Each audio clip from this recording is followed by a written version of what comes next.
This tutorial covers how to lure fish for pollock in the UK and the rest of Europe. This video marks the beginning of our series on lure fishing. We'll first take a look at which coastlines you can typically lure fish for pollock.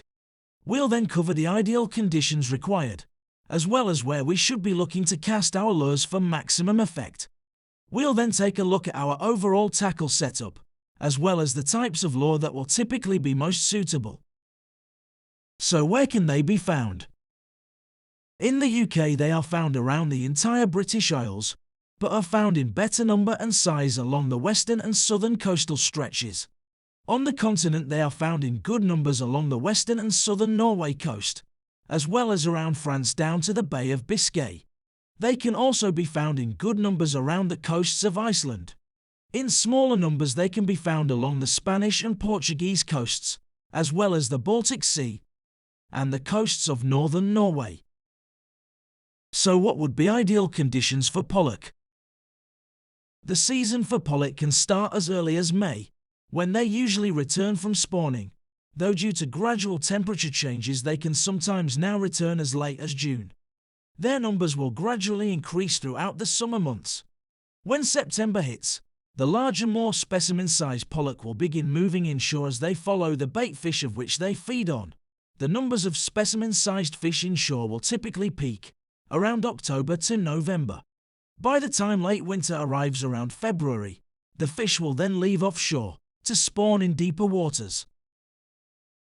For the deep rock venues, fishing the neap tides will allow more accessible fishing, giving better, safer access to the water. Large tides on these deeper venues will not be a requirement. It's actually possible to catch them on either the flood or the ebb.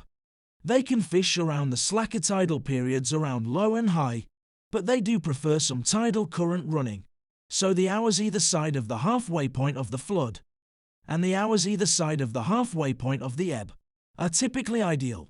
It is also possible to catch them during the actual middle points of these phases, though if you are fishing a strong current venue, the currents can be slightly strong for the pollock, which can see them momentarily reduce feeding until the tide flow eases again.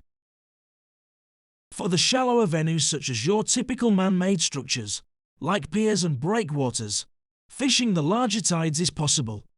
In fact, if fishing directly from a typical beach, larger tides will actually be preferable. When fishing the man-made structures you can actually also fish the neap tides. The pollock will tend to move less due to the current being more stable, but will remain present. Fishing the man-made venues is also possible on either the flood or the ebb, though fishing the flood will very likely get better results. On the deeper rock ledges, pollock won't tend to be deterred by rough weather, though it's extremely important to note, fishing steep, slippery rock ledges should not be attempted when waves are turbulent due to safety reasons. What's more, pollock will still feed on these venues when there is an easy surf, or even when conditions are calm.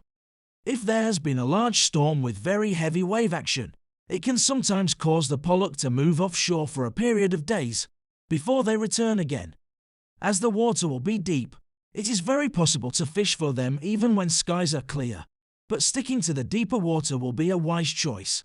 Despite this, overcast skies will always give you the edge, as will dawn and dusk periods. Pollock are sensitive to drops in temperature and rising barometric pressure, so fishing easterly or northerly winds will likely see bites reduce.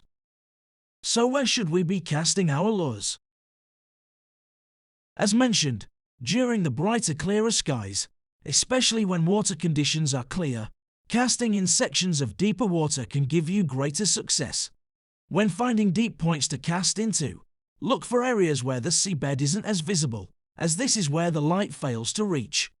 Perhaps even more important than depth is structure.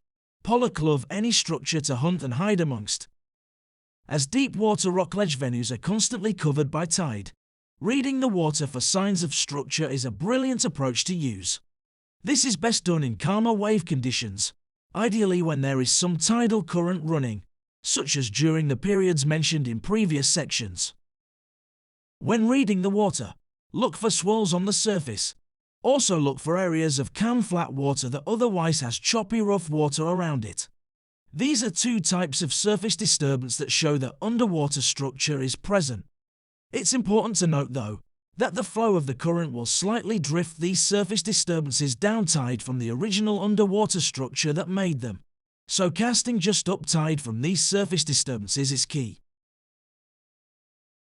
Look out for points where the rock protrudes or juts out into the main flow of water, as Pollock will hunt any bait fish that get swept past these in the current.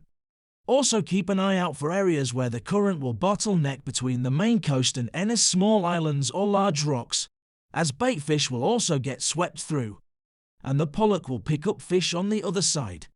Another feature is a gully close to a kelp bed. Kelp beds are better found at low tide, especially during spring tides when the water will be at its lowest, when low tide occurs. When fishing the piers or other man-made structures, try to cast along the length of the structure itself, as this is where the underwater features will likely be. Any rocky structure present under the water will add better habitat. No matter the venue type, after you initially cast, let the lure sink. Once you feel it hit the bottom, lift the rod and begin to retrieve it instantly. Try alternating your retrieve style by starting with a steady retrieve, then throw the odd fast retrieve in. This can sometimes help trigger bites.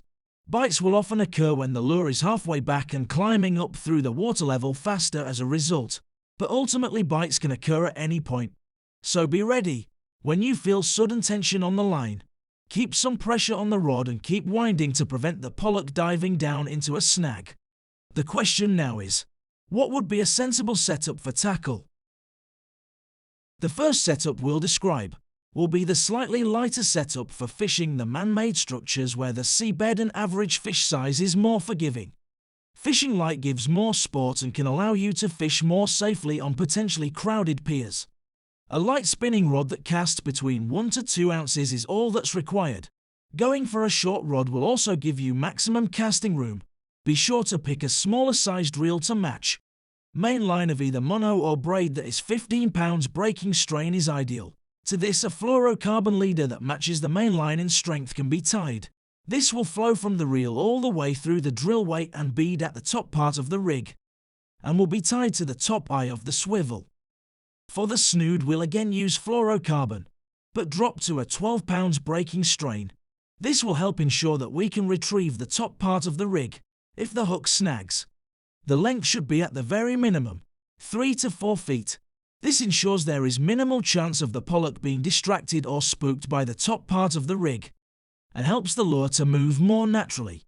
When pier fishing, using reasonably thin pattern wire hooks will typically be fine and will be easier to thread through a jelly lure, though we do suggest bringing a drop net just in case you hook into a bigger fish. When fishing the deep rock ledges, the ground will hold more snags and the average fish size may be larger, so a heavier setup will pay off. Use a slightly more powerful spinning rod with a casting weight between 2 to 3 ounces, and reel size to match, around a 4000 size. Mono or braid main line can be used, but this time scaling the strength up to 20 pounds will be wise. We'll need a fluorocarbon leader flowing from reel to rig again. This should match the stronger main line at 20 pounds breaking strain. The fluorocarbon snood would be the same length as before but with a breaking strain of 15 pounds. For the rock marks, it may be wiser to opt for a slightly stronger pattern hook, though remember you will need to thread your jelly lures onto the hook, so they must still be thin enough to fit. Whether for the man-made structure fishing or the rock ledge fishing, you also have the option to use weighted jig heads. So what about our choice for lures? The top choice of lure for Pollock tends to be the jelly or soft plastic lure. These are great as they can be cast far using added weight. They can also be fished deep for the same reason. And as fishing deep can involve fishing snaggy ground, the fact that jelly lures are inexpensive provides an added bonus. You can try any style of jelly lure for Pollock, including sand eel imitation shapes, shad-style lures, or even worm-style lures which often feature large tail fins that give off good disturbance. Jelly lures come with different types of tail that can provide a certain action to the lure. Keep an eye on our channel page as we will soon be including videos that explain further how to use the action of the lures effectively. On bright sunny days in clear water conditions, consider using a brightly coloured lure. For overcast skies or when there is a little colour in the water, try a darker lure for added shadow contrast. Hi guys, just a quick reminder, if you like my videos and find that you are learning some useful tips, please do remember to click the subscribe button just under this video. Subscribing is completely free. There's no sign-up process as it's all done at the click of a button. Also do remember to hit the like button if you find a specific video interesting and helpful. Doing these things really does help support the channel and allows me to keep making more and more helpful videos that will hopefully make your sessions that much more enjoyable. Thanks so much guys. If you'd like to know how to catch pollock using hook bait methods such as float fishing, or know further detail about how watercolor works and how to predict it, check out the video links showing now. There's also a video that explains which are typically the best tides and how tides generally work. Be sure to check out our channel page for any future lure fishing videos we upload.